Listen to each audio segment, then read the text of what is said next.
Hey guys, what is going on in Grindavik? So there's only one crater left, but the flow that's coming out is not really reducing. I'm just watching it live and it seems the wall of that crater has broken again and the lava spilling out, and then of course it's flowing faster. So it's one crater and it does not show any signs that this eruption activity is reducing. That's what the Icelandic MET Office is saying. And last week we had 2 active craters, but the natural hazard expert at the Icelandic MET Office says that it seems that one of them did go out at Friday night, so it seems there's no activity anymore. And it was confirmed by a drone flight that they did yesterday, but they're saying this is not necessarily a sign that this eruption is slowing down. They're saying this is a certain development, but it is really impossible to predict what's going to happen. And they're comparing it with the Fagradalsfjall eruption, where one crater was really active for quite a long time. So they are saying it doesn't look like at the moment that the lava flow has changed much. The lava flow is still to the south towards Grindavik and to the east. And most of this, and that's a good thing, is collecting like in a pond sort of thing around the craters that have formed during this eruption. I mean, this has been going since March 16th. And sometimes then when out of these pools, there are some spills that are going to the east then. There's news, guys, about the buyout of the homes for the residents of Grindavik. It was said that they would start in April. It's taken quite a bit of time. They have founded their own company that would buy out these properties, that would do this government buyout. And they said that this would start in April. And many people of Grindavik are dissatisfied with the lack of communication by that company, because some of the residents that were even the ones that filed very early have not received answers regarding the buyout of their properties yet.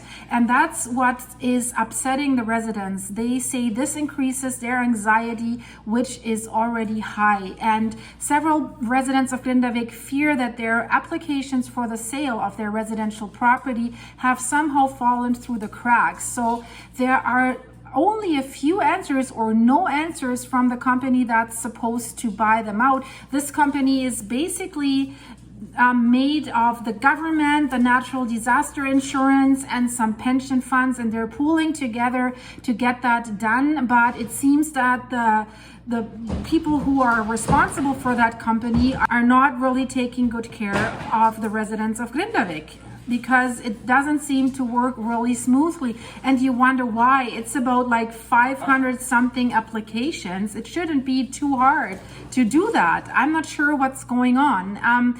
There's one woman, for example, so for her, after the earthquakes happened on November 10th, it was pretty clear for her that she wouldn't want to live in Grindavik anymore and that she would want to move. She says she doesn't trust herself to live in that town any longer. So she decided that very early. And then when the application forms, these online forms opened, that you could register for a government buyout for your Grindavik property, it did not take her long to react. So she was submitting her application right on the same day, on March 8th.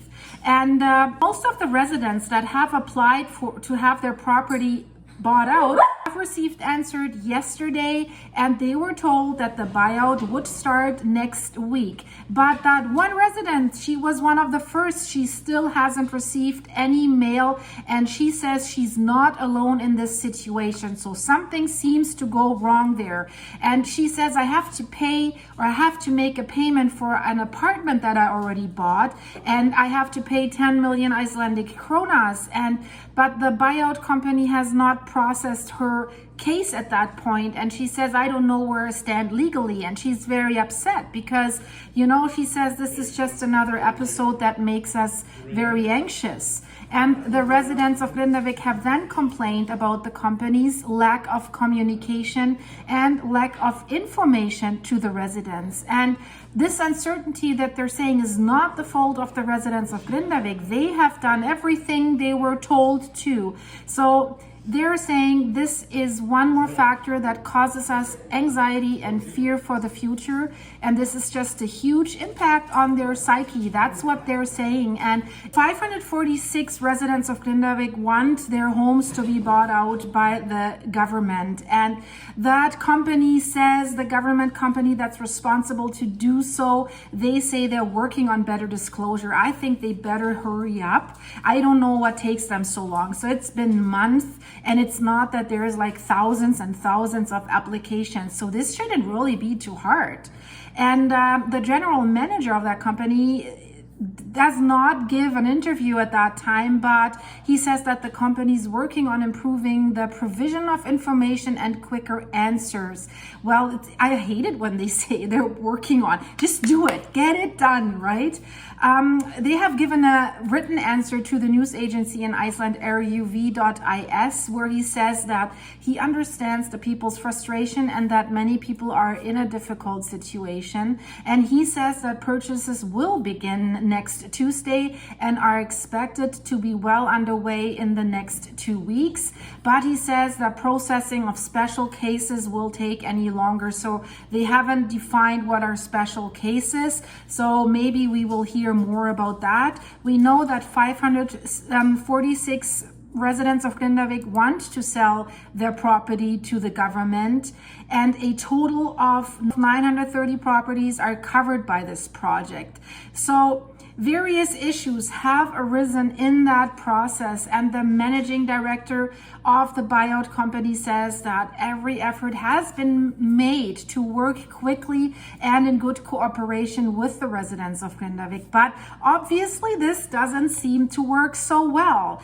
So 546 people want this done. They want to get rid of their properties, and so more than half of those who can apply have already done so. So they have promised that in April that the signing of these purchase contracts would begin in a digital form. And they said there was a delay because they're setting up that system. And I said before, oh gosh, like I said, we're not talking about thousands and thousands of properties. And if it takes so long to set up that system, then gosh, then do it by paper. I mean, really, I have studied computer science. I'm all for this, to do something digitally and set this system up. But you know, this is not rocket science. This should not take that long, and this should not delay that people have a chance to move somewhere else. So they should really get their act together. That's my opinion.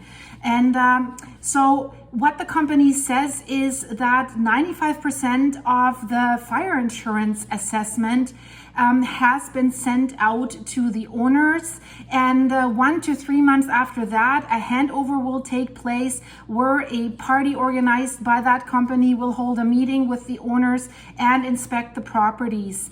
And a month after this delivery, the waiver and final settlement will take place. So it sounds that's a little bit more complicated, and there were still issues with the fire insurance assessment. Residents of Grindavik think it's too low. And the average amount of the fire compensation assessment on the properties in Grindavik is around 70 million Icelandic kronas. And based on that, it'll cost the Icelandic government roughly 38 billion to buy up the properties that have been applied for. So various issues are still arising in the process. The rest probably has to be paid by the natural disaster insurance, or however they want to structure this.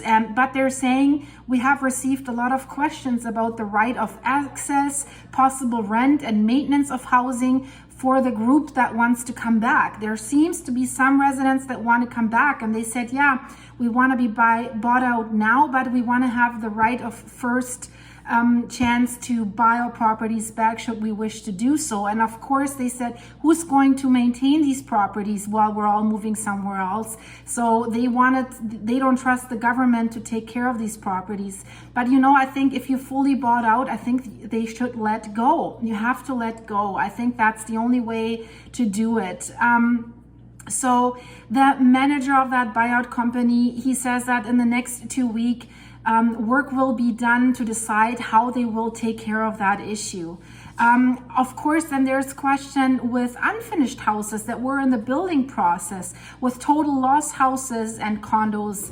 So they have some example. It's unclear whether the applications meet the application requirements when the house hasn't been finished at the time the disaster did strike that town. So right now the focus is on solving these issues for properties that were under construction and houses that are total loss, and properties where the owners had requested an exemption from this legal domicile requirement, because right now this program is only for people that live in the town, that have their residency in the town, not even for businesses. Businesses will not be bought out as of yet. And the company comments on this and they say there will be undoubtedly some bumps in the road, but there is a great desire to do so and to solve this issue quickly and well. We understand that the interest of the residents of Grindavik and the impatience for this to happen quickly is high, and we're going to try to live up to it. So